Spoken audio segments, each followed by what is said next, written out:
Hello guys! Hello Scorpio! Welcome dito sa aking channel Scorpio. Alamin natin Scorpio kung ano yung messages, vibration, gabay energy na gustong ibigay sa iyo ng ating universe ngayong last 2 weeks ng October 2024. Ang first card mo dito is house, home. Okay? So yung Scorpio sa inyo dito is magfo-focus kayo. At ang last 2 weeks na to ng October, nakafocus kayo sa tahanan. Ano yung tahanan? Tangible things, pera. Kailangan yung makaipon ng pera. Kasi pwedeng gusto nyo magpatayo ng bahay, magpa-renovate ng bahay, bumili ng bahay, bumili ng lupa, bumili ng sasakyan, para sa savings ng anak, or para doon sa kanilang mga pangangailangan ng miyembro ng family. Second is, yung relationship ng family. Parang nakikita ko sir dito na maayos yung takbo ng relationship. Kung siguro for the past 8 weeks, 8 months, 8 years, hindi maayos yung takbo ng relationship. Posibleng maayos na siya. By the end of the month, may mga reconciliation, may mga new beginnings dito. And yung iba din sa inyo pwedeng magre-repaint, renovate, parang gano'n ang bahay. And yung iba parang maglilinis lang, magde-declutter sila, magde-detox, or kung ano pa man to, na nakafocus sa home or sa house. Okay.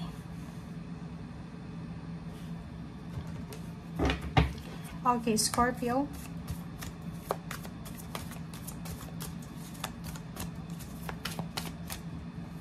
Okay, Scorpio.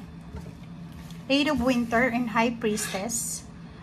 Eight of Winter and High Priestess, sinasabi sir dito na sa last 2 weeks ng October, ano man ang mangyari, okay, ano man ang dumating sa'yo, kailangan mong makinig sa sinasabi na iyong intuition. Mag-iingat ka sa mga information na pinapasok mo sa iyong isip. Okay? And yun, mag-isip ka, mag-reflect ka, pag-isipan mong mabuti yung mga actions mo bago mo sila i-execute.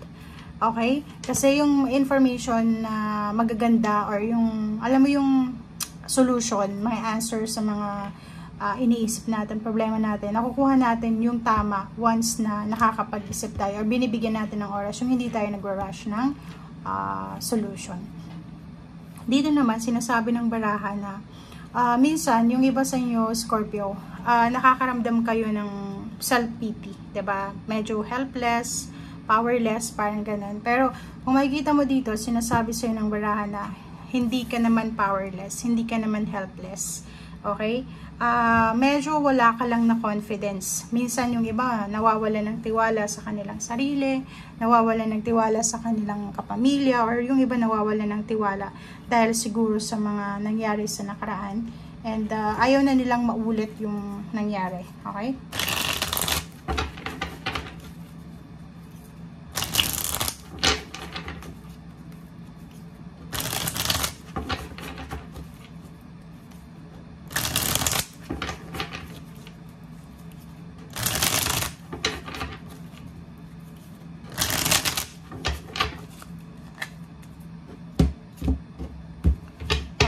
Scorpio. First card sa third deck natin is the Lovers. Okay, so nakikita ko sir dito, Scorpio, dalawang taong nagmamahalan ng posibleng magkita. Diba? Yung parang nasa long distance relationship sila. Sila ay posibleng magkita or makakapag-desisyon silang magsama or mag-met up to.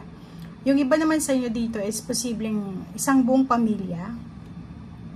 Sila ay magta-travel, pwedeng pabalik sa kanilang lugar, sa kanilang probinsya, or sa kanilang tahanan, which is home.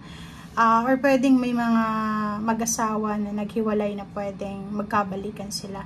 Meron din dito na buong pamilya sila ay nagpaplano para sa pagta-travel, or nagpaplano sila sa kung ano man tong movement na gagawin nila.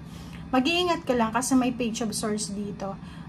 Posibleng may mga tao sa paligid mo na pinag-uusapan ikaw and yung family mo, or yung movements nyo, or yung mga actions na ginagawa nyo. Okay?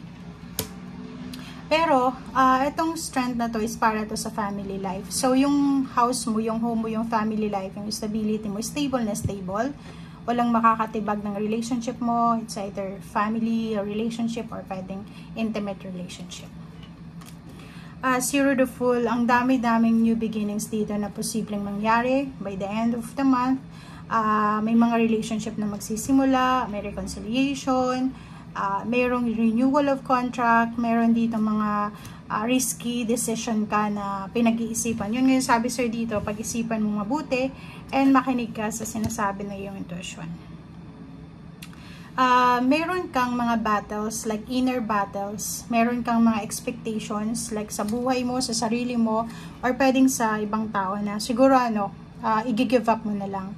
Like yung pride mo, yung galit mo, yung resentment mo, parang ganyan. So, may mga relationship dito na magsisimula dahil sa initiative mo. Okay? Pwedeng ikaw yung i-let go mo na yung inis mo, yung galit mo, or paano pa man, para makapagsimula ng bagong relationship. Relationship, ganun din, the Lovers and Two of Cups. Walang masyadong gulo, walang masyadong drama sa loob ng dalawang taong nagmamahalan, sa loob ng pamilya.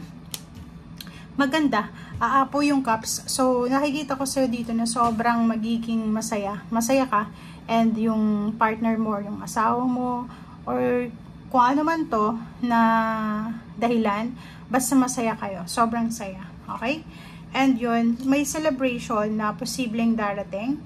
And nakikita ko na ito yung parang hinihintay nyo. Okay? Wow. So yun. So last 3 cards natin, kung makikita mo, it's a celebration. It's a good news of celebration. It's either imbitado ka sa isang pagtitipon, sa isang reunion, family reunion, school reunion, isang okasyon, house blessing, kasi may bahay dito, housewarming. So, ang daming messages dito na matatanggap kayo by chat call, or pwedeng sa mouth, diba? So, maraming good news dito na posible kayong makatanggap na pwedeng magdala sa'yo ng happiness. Pwedeng may mga rason kung bakit magse-celebrate, like may mga bagong baby na parating sa pamilya, meron ditong binyag, kasal, wedding anniversaries, or kung ano man to na occasion na posibleng minamanifest mo. Okay? And sa ilalim niya guys, kung makikita mo is King of Pentacles. So, if ever lang na naghihintay ka ng lump sum of money, or pwedeng naghahantay ka ng pera, or kung ano man to na sweldo, payouts, bonuses, or bayad sa utang, or kung ano pa man siya na gusto mong mahawakan, by the end of the month, nakikita natin na pwedeng isa din to yung source of happiness mo and source of contentment is yung matagal mo nang hinihintay na makuha ay posibleng makuha mo. Lalo na yung may mga maraming pautang sa inyo. May mga tao sa paligid nyo na posibleng mag-i-initiative sila na tawagan ka para bayaran ka, or posibleng ikaw mismo yung tatawag sa kanila. Okay, so King of Pentacles, by the end of the month, nakikita ko sir dito na may pera kang hawak. So, yun guys ang nakikita natin. Maraming salamat. Bye!